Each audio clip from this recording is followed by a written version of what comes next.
l'écriture, je pense, quand on est en situation d'apprentissage à l'hôpital en tant que jeune soignant, elle est assez naturelle parce que quand on voit par exemple 20-30 patients ou patientes par jour à l'hôpital, c'est 20-30 histoires de vie et pour peu qu'on ait un minimum d'empathie, ben on entre en résonance avec les histoires, les trajectoires intimes de ces personnes et puis parfois on vit des situations qui ben, nous bouleversent tellement qu'on se dit ce que j'ai vécu là, si je le raconte pas, si je le partage pas, si je le diffuse pas autour de moi, bah, ce sera perdu et ce sera gâché.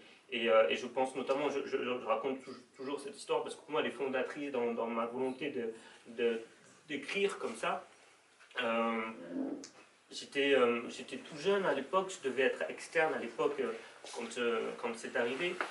Donc je devais avoir 24-25 ans. Et je faisais un stage au SAMU en tant que jeune externe au SAMU. Et donc on avait des gardes de nuit qui étaient très très longues. Où parfois, quand on n'est pas appelé, on est avec l'équipe, on joue aux cartes, des moments d'attente, et parfois d'ennui même.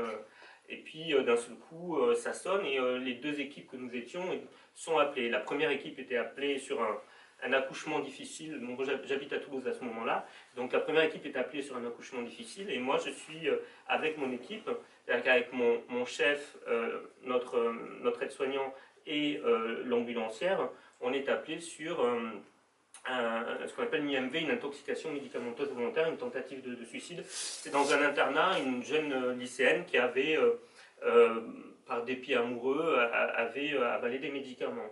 Et donc c'était 4 heures ou 3 heures du matin, je me souviens, donc on traverse comme ça la ville avec le camion du SAMU.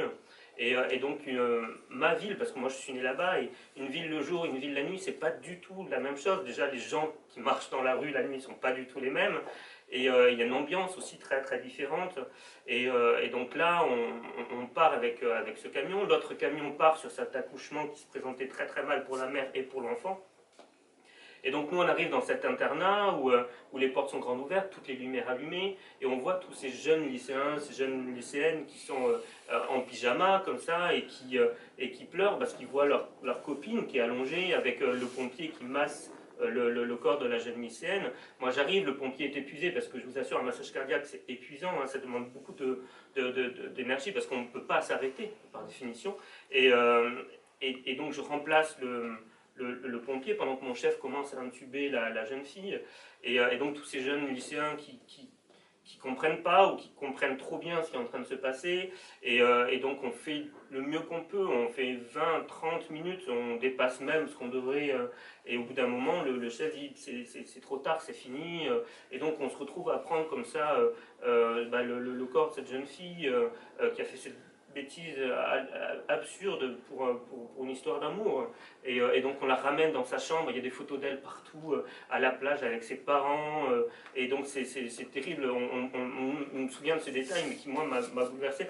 On pose le corps de la jeune fille sur son lit, et là il y a une photo qui tombe du mur, qui était mal fixée, qui tombe avec elle à la plage avec sa mère qui lui fait des tresses. Et là je me dis c'est horrible, je pense aux gendarmes qui vont aller sonner chez des gens en pleine nuit pour leur annoncer quelque chose qui est indicible par définition. Et puis à 16 ans, c'est impossible, c'est impossible. Donc on remonte dans l'ambulance, il y a un silence glacial entre nous, personne ne parle. On repart comme ça, il y a toujours dans cette ville qui est endormie avec ses lumières et personne ne parle. Ce silence vraiment très pesant. Et puis d'un seul coup, la radio, des petits grésillements, et vous savez, tous les camions sont connectés entre eux, et on entend, à 4 heures du matin, alors qu'on vient de perdre cette gamine, on entend le premier cri du bébé dans l'autre bout de la ville qui vient au monde, et finalement l'accouchement qui se présentait très mal s'est très bien passé, et donc j'entends ce cri du bébé, et cette voix du médecin qui dit Apgar 10 sur 10, c'est un terme technique pour dire que le bébé va mieux que mieux, et il va très bien, et que finalement tout s'est bien passé. Et là on se regarde tous, et personne ne dit rien, parce qu'il n'y a rien à dire, mais il se passe quelque chose à ce moment-là qui est de l'ordre on touche du doigt le tragique de la condition humaine, quelque chose de quasiment métaphysique même, et on ne sait pas qu'est-ce qu'on dit. Il n'y a rien à dire. Il y a d'un côté la mort et de l'autre la vie, et on rentre, et puis le matin on repart chez soi dans sa voiture, et on n'arrête pas de penser à ce qui s'est passé dans cette ambulance. Je ne parle pas seulement de la mort de la jeune fille, je parle de la vie aussi. Et là on se dit, mais ce que je viens de vivre là, enfin, il faut que je le transmette, que je le partage, parce que c'est humain,